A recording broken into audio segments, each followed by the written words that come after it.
আমরা সকলেই মনে করি যে আমাদের জীবনে কখনো কখনো কোনো না কোনো স্থানে প্রেম হয়েই থাকে। সেটা মাতা পিতার আর সন্তানের প্রেম হোক, জ্ঞানীর জ্ঞানের সাথে হোক, কোনো শিল্পীর নিজের শিল্পের সাথে হোক, ইত্যাদি ইত্যাদি। কিন্তু বাস্তবে এটা কি সত্যি প্রেম? মোহও তো হতে পারে।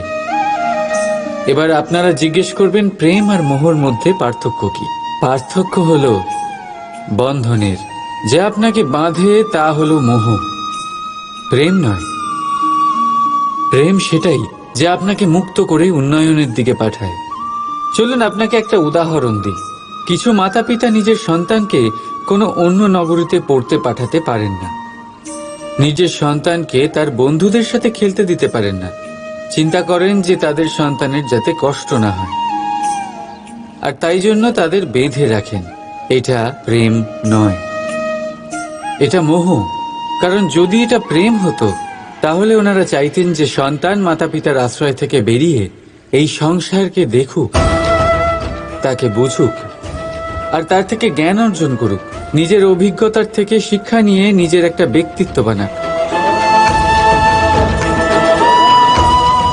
মনে রাখবেন, মোহ থেকে ভয় জন্ম নেয়, আর প্রেম থেকে শুধুই আনন্দ। সেই কারণে বাঁধবেন না, মুক্ত করুন, কারণ এটাই প্রেম। রাধা রাধা। বাবুল গাছ কত বিশালাকার হয়, পিপুল গাছও বিশালাকার হয়।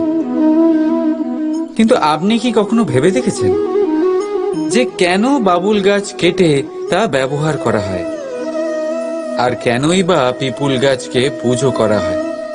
এই জন্যই, কারণ পিপুল গাছ তার নিচে বসে থাকা পথিককে ছায়া প্রদান করে, নিজের ডালে অসংখ্য পাখিদের আশ্রয় দিয়ে থাকে, কাউকে কাঁটা ফুটিয়ে দূরে সরায় না, বরং তাকে শীতল ছায়া দিয়ে তার ক্লান্তি দূর করে।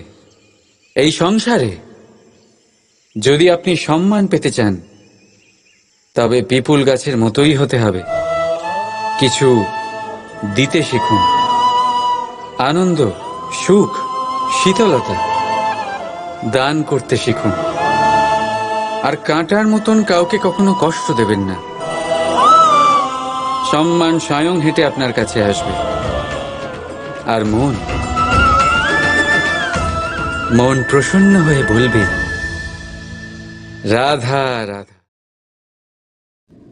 আমরা সকলেই সময়ের গুরুত্ব বুঝি। সময় আমাদের তৈরি করে, আর সময়ই আমাদের নষ্ট করে দেয়। কখনো ভালো সময় আসে, আর কখনো ভীষণ খারাপ সময় আসে। তবে আশ্চর্যের বিষয় এটাই যে সব জেনেও আমরা সময় নষ্ট করি। মনে রাখবেন, সময় শুধু বয়ে যায়, কখনো ফিরে আসে না। তাই ভালো সময় আসার অপেক্ষায় সময় নষ্ট করবেন না। যাই করবেন আজ, এক্ষুনি, এই মুহূর্তে শুরু করুন। তা সেটা কাউকে আনন্দ দেওয়াই হোক বা নিজেকে বদলানোর চেষ্টা করা হোক, যাই হোক না কেন, বিলম্ব করবেন না। কারণ সময় শুধুমাত্র তাকেই সঙ্গ দেয় যে সর্বদা সময়কে সম্মান করে। রাধা রাধা। কথায় আছে, সবকিছু সীমা থাকে, মুশকিলের, কষ্টের, সংকটের, অন্ধকারের। যার কোনো সীমা নেই তা হলো কেবলমাত্র কঠোর পরিশ্রমের। আপনি নিশ্চয়ই দেখেছেন, রাত্রি যতই অন্ধকারময় হোক, তারারা পরিশ্রম করে তার সাথে লড়তে থাকে, আর অবশেষে সকাল হয়েই যায়। ঝড়ে পাখিদের বাসা ছিন্ন বিচ্ছিন্ন হয়ে যায়, কিন্তু পাখিরা নিজের পরিশ্রম দ্বারা তা আবার বানিয়ে নেয়। কারণ যা সীমিত তাকে অসীমের কাছে হারতে হয়, আর পরিশ্রম অসীম। রাধা রাধা। প্রবাহিত নদী কত সুন্দর হয়, বলিষ্ঠ হয়, যেদিক দিয়ে বয়ে যায় সেখানে এক নতুন জীবন প্রদান করে, ধরণীকে উর্বর করে, আকাল দূরে রাখে। আর হয়তো এই জন্যই নদীকে মায়ের মতো পুজো করা হয়। কিন্তু আপনি কি কখনো ভেবে দেখেছেন যে নদীর জন্ম কি করে হয়? এ কি শুরু থেকেই এমন বিশাল আর খরস্রোতা হয়? না, বৃষ্টির ছোট ছোট ফোঁটা একসাথে সম্মিলিত হয়ে এক সূক্ষ্ম ধারা তৈরি করে, আর সেই ধারাগুলি পর্বতের বরফ কেটে তাদেরকে গলিয়ে জলপ্রপাত হয়ে ঝরে পড়ে পাথরের সাথে ধাক্কা খেয়ে তারপরেই সে নদী হয়ে ওঠে। ঠিক সেইভাবেই এত সহজে কেউ মহান হয়ে ওঠে না।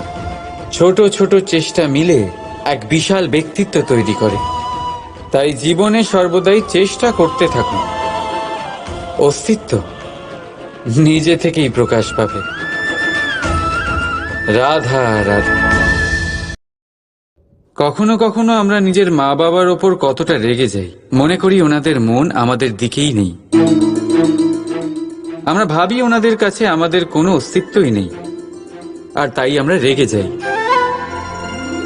কিন্তু আপনি কি কখনো এমন অনুভব করেছেন যে আমাদের চোখ দিয়ে আমরা আমাদের নাক কখনো দেখতেই পাই না, কারণ তা চোখের ভীষণই কাছে থাকে, দুই চোখের মাঝখানে। কিন্তু যখন কেউ মুখে আঘাত করে, হাত সর্বপ্রথম নাককেই সুরক্ষিত করার চেষ্টা করে। মাতা পিতাও অনেকটা এরকমই হয়।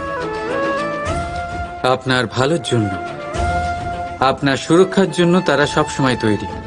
তাই তাদের প্রেমকে কখনো সন্দেহ করবেন না। আবশ্যক নয় তাদের প্রেম আপনি সবসময় স্পষ্টভাবে দেখতে পাবেন, কারণ এই এক এমন প্রেম যা সর্বদাই আপনার সাথে ঢাল হয়ে আপনার রক্ষা করতে থাকবে। রাধা রাধা।